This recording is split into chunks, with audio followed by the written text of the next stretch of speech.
सभी उपस्थित गणमान्यजनों को मेरा प्रणाम। मैं रविशंकर पाइनर मॉन्टेसरी स्कूल का छात्र आज आप सभी के समक्ष रिमोट सेंसिंग डे के उपलक्ष्य में अपने विचार प्रस्तुत करने जा रहा हूं, जिसकी शुरुआत मैं कुछ पंक्तियों के साथ करना चाहूंगा।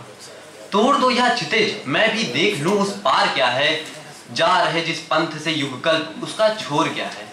सिंधु की निसीमता पर लघु लहर का लाश कैसा, दीप लघु सिर पर धरे आलोक का आकाश कैसा, दीप लघु सिर पर धरे आलोक का आकाश कैसा।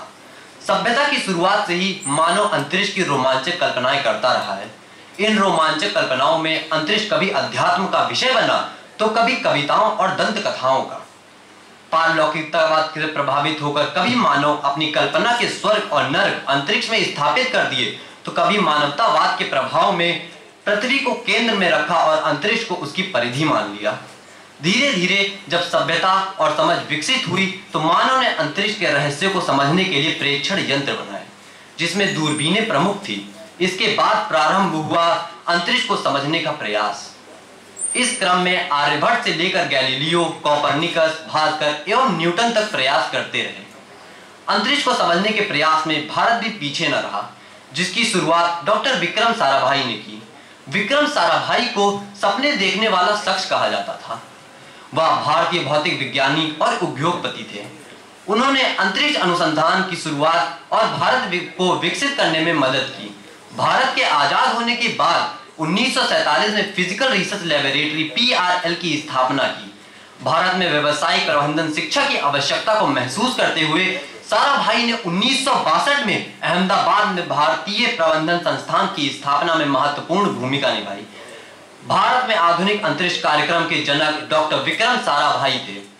उनकी देश को अंतरिक्ष के क्षेत्र में कामयाब देखने की चाहत की वजह से सन 1962 में भारतीय राष्ट्रीय अंतरिक्ष अनुसंधान की समिति का गठन हुआ, जिसके साथ ही भारत में अंतरिक्ष क्रियाकलापों का श्री गणेश हुआ। उसी वर्ष तिरुवनंतपुरम के निकट थुम्बा भूमध्य रेखीय प्रक्षेपण स्टेशन टर्नस की स्थापना का काम भी प्रारंभ हो गया। प्रधानमंत्री मोदी के हाथों भारतीय अंतरिक्ष संघ के उद्घाटन हुआ।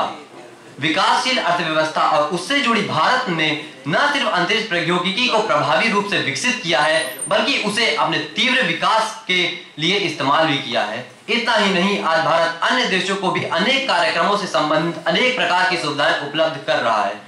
आशा है आने वाले वर्षों में भी भारत ऐसे ही उन्नति करता रहेगा।